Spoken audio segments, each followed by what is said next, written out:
بسم اللہ الرحمن الرحیم۔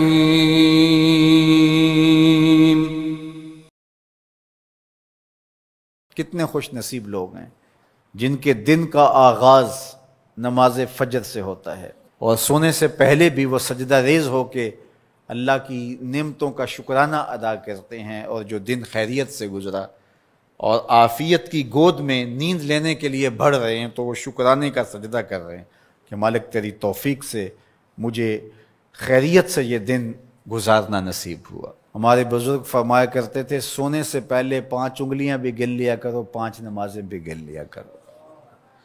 اگر 5 نمازیں پوری ہیں تو اللہ کا شکر ادا کیا کرو کہ تمہیں توفیق اس نے عطا کی۔ اللہ اکبر۔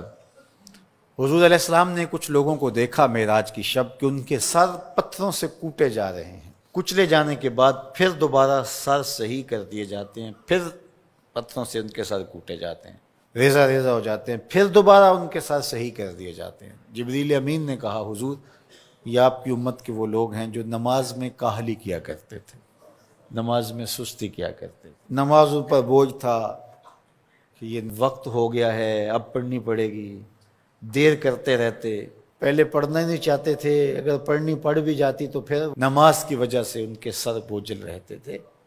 آج ان کے وہ سر کوٹے جائیں گے۔ نوجوانوں بالخصوص میں آپ سے مخاطب ہوں، ماں باپ کو زور نہ لگانا پڑے، آپ کی منتیں نہ کرنی پڑیں، آپ کے ترلے نہ کرنے پڑیں، آپ کو جھڑکنا نہ پڑے، جب حی علی الصلاۃ کی آواز آئے تم بستر سے چھلانگ لگا کے اٹھ جاؤ کہ میرے رب کا بلاوا ہے میرے نام۔ میسج ہے۔ طلباء سے کہوں گا کہ استاد کو بیدار نہ کرنا پڑے تمہیں، جب اذان کی صدا آئے تو خود اٹھ کر کے مصلی پہ آ کے بیٹھ جاؤ کہ میرے رب کا بلاوا میرے نام آیا ہے۔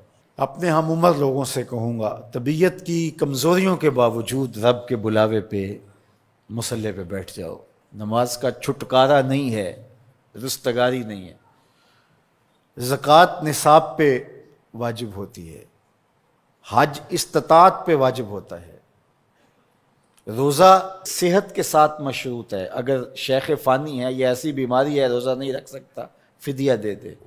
مسافر کو چھوٹ ہے، بیمار کو چھوٹ ہے کہ وہ دیگر ایام میں اس کی قضا کر لے، لیکن نماز کی چھوٹ نہیں ہے۔ بیمار ہے تب بھی پڑھے گا، صحت مند ہے تب بھی پڑھے گا، حضر میں ہے تب بھی پڑھے گا، سفر میں ہے تب بھی پڑھے گا۔ بالغ کے اوپر نماز کی کسی صورت میں بھی رخصت نہیں ہے۔ کھڑے ہو کے نہیں پڑھ سکتا بیٹھ کے پڑھ لے، بیٹھ کے نہیں پڑھ سکتا لیٹ کے پڑھ لے، اشارے سے پڑھ لے۔ وضو کے لیے پانی دستیاب نہیں ہے تو تیمم کر لے، حالت سفر میں ہے قصر کر لے، آدھی پڑھ لے پوری نہ پڑھے، دشمن کے مقابلے میں ہے صلاۃ الخوف کی صورت میں پڑھ لے۔ یہ نماز کا مسئلہ ہے، اتنی اہم نماز ہے۔ تو جن کے سر بوجھل رہے نماز سے، سردیوں میں ہوتا ہے اوپر نیچے نمازیں آ رہی ہوتی ہیں، ابھی عصر پڑھ کے گھر پہنچے تو پھر مغرب کی آ گئی، مغرب گھر کے پہنچے تو پھر عشاء کی آ گئی، تو کئی لوگ کہتے ہیں اے تو مولویاں نے آت چکی ایک، ابھی تو پڑھ کے آئے ہیں۔ تو کیوں شوق نہیں ہے تمہیں؟ ایک نماز کے بعد وہیں بیٹھ کے دوسری نماز کے انتظار میں مسجد میں قیام کرنے والا، اللہ اکبر، فرشتے ناز برداریاں کرتے ہیں۔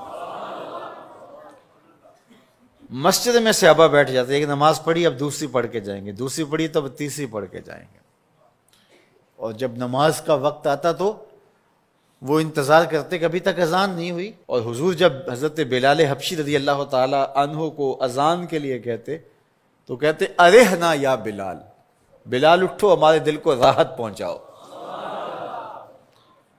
آنکھوں کی ٹھنڈک قرار دیا نا نماز کو، جعلت قرۃ عینی فی الصلاۃ، میری آنکھوں کی ٹھنڈک نماز میں رکھی گئی ہے۔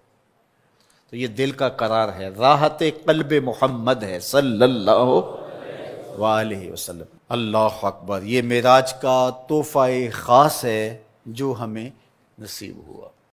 حضرت سلمان فارسی اور حضرت ابو عثمان سفر پہ جا رہے تھے، پت جھڑ کا موسم تھا، ایک درخت آیا جس کے پتے زرد ہو گئے تھے، تو حضرت سلمان فارسی نے شاخ پکڑی اور جھٹکا دیا، سارے پتے گر گئے۔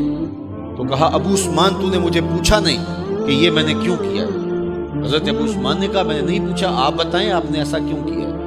تو حضرت سلمان فارسی کہنے لگے ایک دن میں رسول اللہ کے ساتھ تھا، سفر پہ تھا، ایسے ہی ایک درخت آیا جس کے پتے زرد ہو چکے تھے، حضور نے شاخ پکڑی، جنبش دی، جھٹکا دیا، پتے گر گئے۔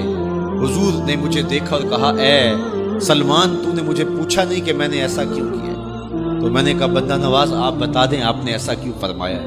فرمایا سلمان جس طرح میں نے اس شاخ کو جنبش دی اور اس پر کوئی بھی پتا نہیں رہا، سارے گر گئے، جب بندہ نماز کے لیے کھڑا ہو جاتا ہے بدن کے سارے گناہ جڑ جاتے ہیں۔